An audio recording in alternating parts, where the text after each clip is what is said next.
수요 말씀 기도회 2026년 7월 29일 바울신학 성경 공부 49가 성서와 해석 두 번째 시간입니다.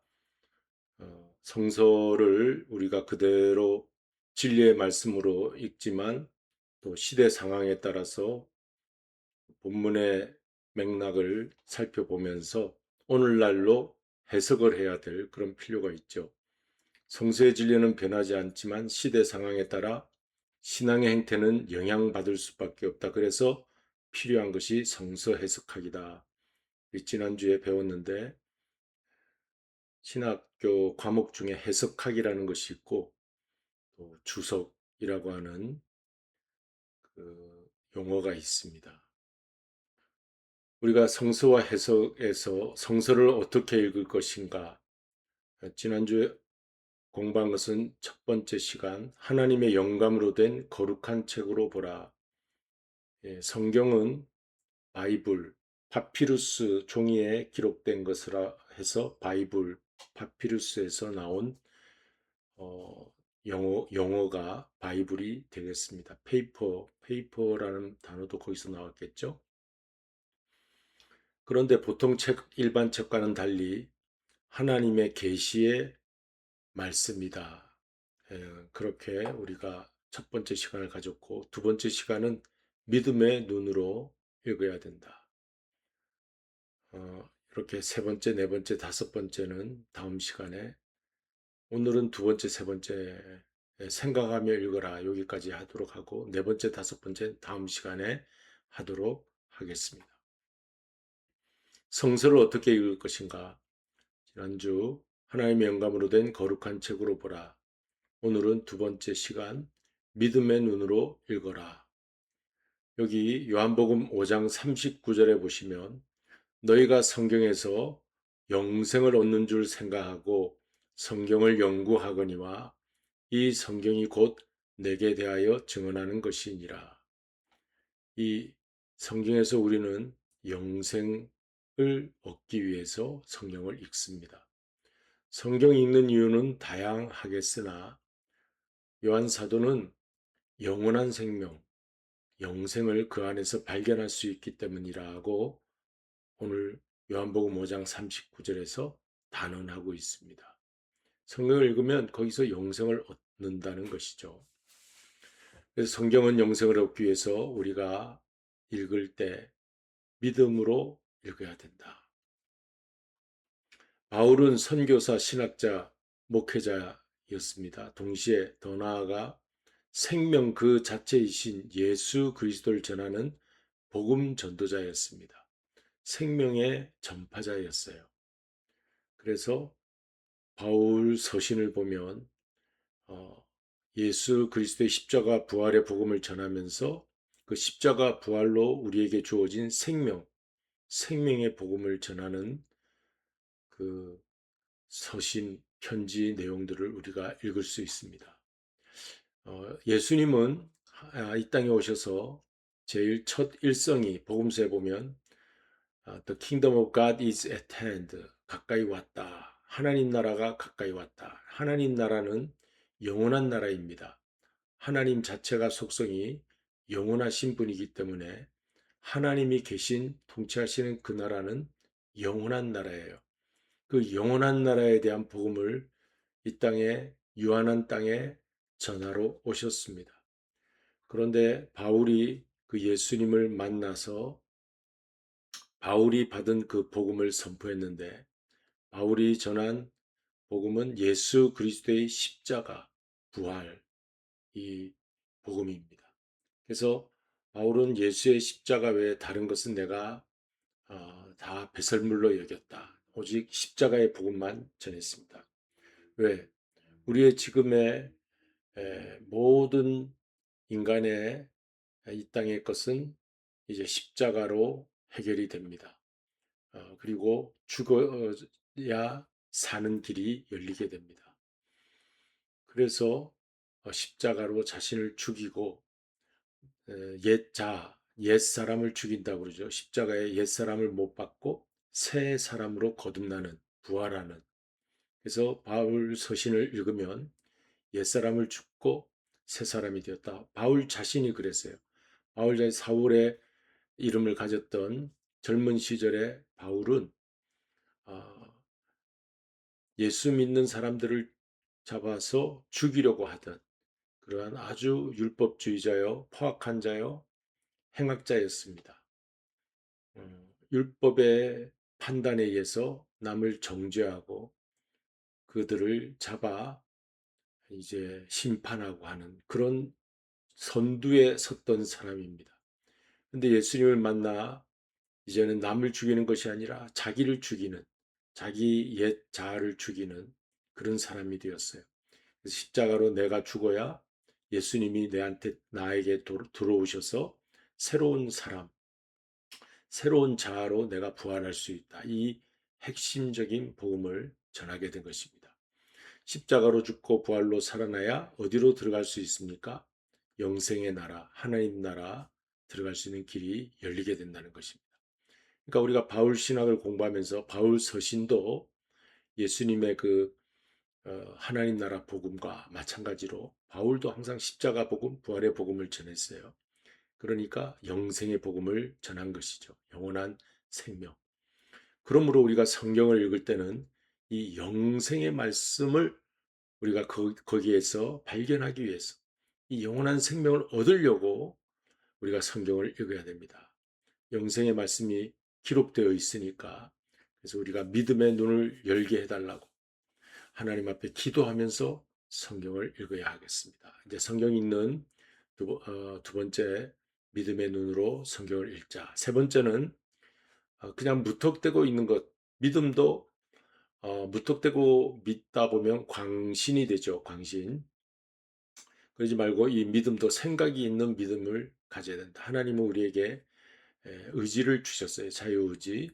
생각할 수 있는 그러한 판단력도 주셨어요. 그래서 생각하며 읽어야 된다. 하나님과 관계, 릴레이션십을 가지려면 우리도 자유의지를 가진 사람이 돼야 되겠죠. 로봇으로 우리를 지은 것이 아니라 우리가 반응할 수 있는 하나님께서 찾아오시면 내가 또 하나님을 향해서 어, 하나님을 이제 믿음으로 반응할 수 있는 그러한 리액션이 있는 존재로 우리를 만드셨습니다. 그걸 관계성이라고 그러죠. 에덴 동산에 하나님이 아담과 하와를 찾아오시는 모습, 아담아 어디 있느냐 이렇게 관계를 말합니다. 그럴 때 우리가 내가 여기 있나이다 하고 대답하는 그런 존재가 하나님과 인간 관계가 되겠습니다. 그러니까 우리도 성경을 읽으면서 너희들 성경을 읽어라 할 때 뭔가 우리의 생각을 가지고 성경을 읽고 내가 하나님을 만났다. 그렇다면 그 하나님을 경배하고 영광을 돌려야 되겠다. 이제 그런 우리의 모습을 찾아야 되겠죠. 성경은 생각하면서 읽어야 하는 책입니다. 왜 생각하면서 읽어야 됩니까? 생각 없이 읽으면 안 되는 거예요. 왜냐하면 예를 하나 두 가지 살펴보도록 하겠어요. 첫 번째, 바울은 믿음으로 구원받는다고 했습니다. 우리가 구원받기 위해서는 믿음으로 오직 믿음으로 구원받는다. 그런데 야고보서에 가서 보면 믿음도 중요하지만 행함이 없는 믿음은 죽은 믿음이다 하면서 행함도 강조하는 그 야고보서를 볼 수가 있어요. 그래서 이것이 충돌하는 것이 아닌가 이런 생각이 우리에게 들게 돼요. 그런데 여기서 믿음은 무엇이며 행함은 무엇인가? 우리가 이제 생각을 하게 되죠. 성경을 읽으면서. 그래서 이 믿음도 어, 어, 우리가 믿고 구원받은 이후 우리의 삶의 모습은 선한 행동을 하는 그런 행함이 있어야 되겠구나. 이런 생각을 하게 되는 거죠. 그러니까 이 생각 없이 성경을 읽으면 야고보서를 읽으면서 음, 우리가 오해를 하게 되는 것이죠. 구원에 대한 오해. 음, 그래서 이 생각을 가지라고 첫 번째 예를 들었고 두 번째 예는 누구든지 주의 이름을 부르는 자마다 구원을 얻으리라. 로마서 10장 13절 말씀입니다. 그러니까 주의 이름을 부르면 구원받는구나. 이런 믿음을 가지고 있는데 또 예수님은 마태복음 7장 21절에서 이런 말씀도 하셨어요. 나더러 주여 주여 하는 자마다 내 이름을 부르면서 주여 주여 하는 자마다 그들이 다 천국에 들어갈 것이 아니다 하는 예수님의 말씀도 있어요. 상반되고 충돌하는 것처럼 보이잖아요. 그러니까 우리가 여기서 생각을 하는 거죠. 여기 로마서에서는 왜 주의 이름 부르면 구원을 받는다고 했는가? 우리 생각이죠. 그리고 마태복음에서 예수님은 7장에서 주여 주여 한다고 다 천국에 들어가지 않는다. 이때 우리 생각이 또 이제 작용하게 되는 것입니다. 요 위에서는 당시 시대 상황, 역사적인 배경 우리가 생각해야 됩니다. 그것은 뭐냐? 당시 황제, 로마 황제를 주 큐리오스라고 불렀어요. 큐리오스 주. 그러니까 예수님도 주가 되는 것입니다. 우리의 큐리오스가 됩니다. 만왕의 왕 중의 왕이 예수님이죠. 그런데 황제를 큐리오스라고 부르지 않고 예수를 큐리오스라고 부르는 사람만이 구원을 얻는다. 그런 역사적 배경, 시대 상황이 로마서 10장에 있는 것이 되겠습니다. 예수님께서 주여 주여 하는 자마다 이 마태복음 7장의 배경은 뭐냐? 그 율법주의자나 서기관들 그리고 바리새인들이 얼마나 아도나이 아도나이 여호와 하나님을 아도나이라고 부를 때 주여 주여 부르는 거예요. 그렇게 부르면서 히브리어죠. 아도나이는 주여 주여 그렇게 그 바리새인들은 많이 불렀어요. 하지만 저 바리새인처럼 율법주의자처럼 저렇게 하나님을 부른다고 해서 다 천국에 들어갈 것이 아니다. 요 당시에 시대 상황 역사적 배경을 우리가 잘 알고 있어야 됩니다. 그러니까 여기서 부르는 주의 이름과 여기서 부르는 주가 서로 배경 상황 속에 들어가 보면 다른 얘기가 되죠. 그러니까 우리가 성경을 읽으면서 이런 생각을 좀 하면서 성경 해석을 해야 한다 하는 그런 내용이 되겠습니다. 자, 우리가 생각을 하게 되면 질문이 생겨. 왜 그럴까? 왜 여기서는 믿음을 강조하고 저기서는 또 행함을 강조할까? 왜 주라는 단어가 나오는데 주의 이름을 부르면 되지? 아, 구원받는다고 하고 또 천국에 다 들어가지 못한다고 할까? 이런 질문이 생기면 질문을 던질 때 조금이라도 더 근접한 답에 가까이 갈 수 있다. 답에 접근한다. 생각으로부터 시작해서 답까지 갈 수 있으니 성경을 읽을 때 생각으로 질문을 만들어 나아갈 때 성경 이 본문 내용에서 성경이 나에게 던져주는 그 의미, 본래의 원래의 의미가 이것이구나 하고 이렇게 우리가 해석할 수 있다는 겁니다. 자, 성서 본문 그 위치한 그 자리를 우리가 알아야 돼요. 무턱대고 그냥 읽으면 성서 본문이 어떤 배경에서 쓰여졌는지 잘 모르기도 합니다. 하지만 생각하며 성경을 읽는 이 부분에 와서 우리는 늘 뭘 생각해야 되냐면요. 이 삶의 자리를 늘 고려해야 됩니다. 여러분, 이 삶의 자리란 말이 신학 용어 중에 하나인데 도일어로 찌찜 레벤 영어로는 setting in life, 삶의 자리죠. setting in life, 찌찜 레벤. 그러니까 독일 신학자들이 늘 성서 해석학을 할 때 찌찜 레벤을 잘 알아야 된다. 이 신학교 때 많이 쓰던 용어예요.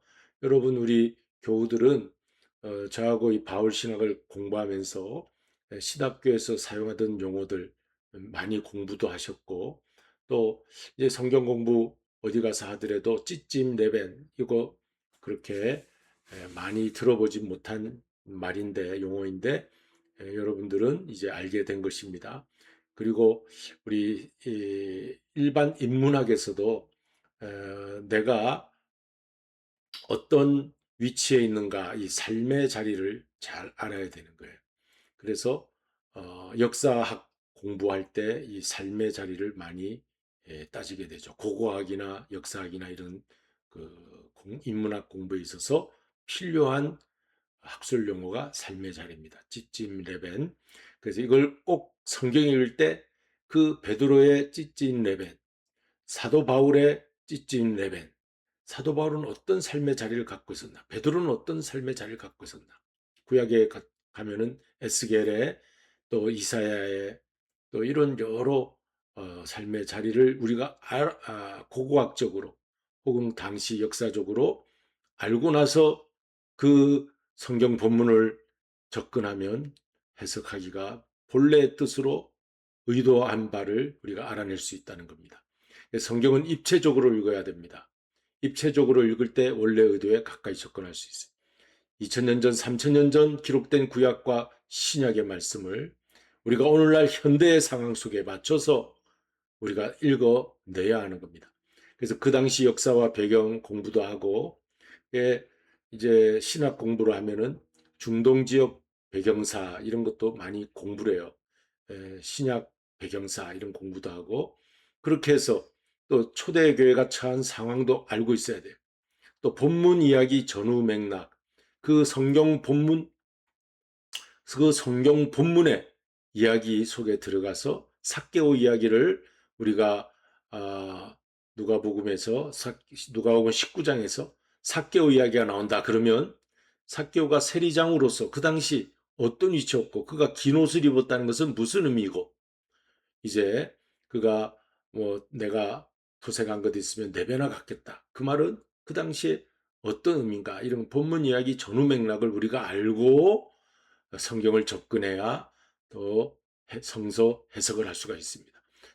깊이 있게 공부하는 것은 이제 신학교에서는 숙제로 과제물로 내어주겠지만 우리는 바울 신학 공부 이런 내용들이 있다 하는 것만 알고 넘어가는 거기 때문에 이제 성서 해석이라고 하는 이 49가에 와서 우리가 공부할 때 삶의 자리라는 것이 있구나. 성경을 해석하려면 꼭 이러한 내용을 알고 생각하고 머리로 이제 연구하고 성경에 가까이 가야 된다. 이제 그런 오늘 공부가 되겠습니다. 생각하며 읽어야 하는 이유를 잘 보여주는 본문 예시 말씀이 있어요. 자, 왜 생각하며 읽어야 되느냐? 누가복음 10장 26절에 예수께서 말씀하시되 율법에 무엇이라 기록되었느냐 하고 질문하는 청년에게 내가 영생을 얻으려면 어떻게 하면 됩니까? 하고 부자 청년이 와서 물으니까 예수님이 부자 청년아 율법에 뭐라고 기록되었느냐 먼저 모세오경 여기서 율법은 모세오경을 말합니다. 토라라고 하는 모세오경. 모세오경에 뭐라고 기록되었느냐 하고 첫 번째 질문하셨어요. 그 다음에 너 그 모세오경을 읽었느냐 하고 물으신 다음 두 번째 네가 어떻게 읽느냐 하고 예수님이 물어보셨어요. 그러니까 첫 번째, 두 번째가 나오죠. 오늘 이것은 예수님이 부자 청년에게 던진 말씀이지만 오늘 예수님이 나에게도 성경 읽을 때 어떤 질문을 가지고 내가 영생을 얻으려면 어떻게 합니까? 하고 성경 본문을 딱 열었을 때 이 성경에 뭐라고 기록되어 율법이라는 말은 당시에는 구약 성경만 있었으니까 모세오경이죠. 성경에 뭐라고 기록되었느냐? 그 다음에 너는 그 성경을 어떻게 읽느냐? 하고 우리가 성경을 대해야 된다. 예수님께서도 이렇게 성경 탐구해라. 그 다음에 그 깊이 탐구한 것을 해석하고 오늘날 이 시대 현대인에게 적용해라. 그 당시 그 고대 세계 역사적 배경 시대 상황을 고려해서 입체적으로 공부해서 오늘날 시대 현대인들에게 잘 해석하여 본래 의도에 어긋나지 않도록 적용해라 하는 이 말씀이 되겠습니다. 오늘 여기까지 공부하면서 성경을 대할 때 항상 오늘 이 시대 그 당시 삶의 자리와 오늘 나의 삶의 자리를 연결시키면서 성경을 깊이 있게 탐구하고 오늘 나에게 해석하여 적용해 나가는 그런 성경의 한 사람, 저와 여러분이 되시기를 바랍니다.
네, 이제 주님 가르친 기도로 마치도록 하겠습니다. 하늘에 계신 우리 아버지여, 이름이 거룩히 여김을 받으시오며, 나라의 임하옵시며, 뜻이 하늘에서 이룬 것 같이 땅에서도 이루어지이다. 오늘날 우리에게 일용할 양식을 주옵시고, 우리가 우리에게 죄 지은 자를 사하여 준 것 같이 우리 죄를 사하여 주옵시고, 우리를 시험에 들게 하지 마옵시며, 다만 악에서 구합소서. 내게 나라와 권세와 영광이 아버지께 영원히 싸움나이다. 아멘.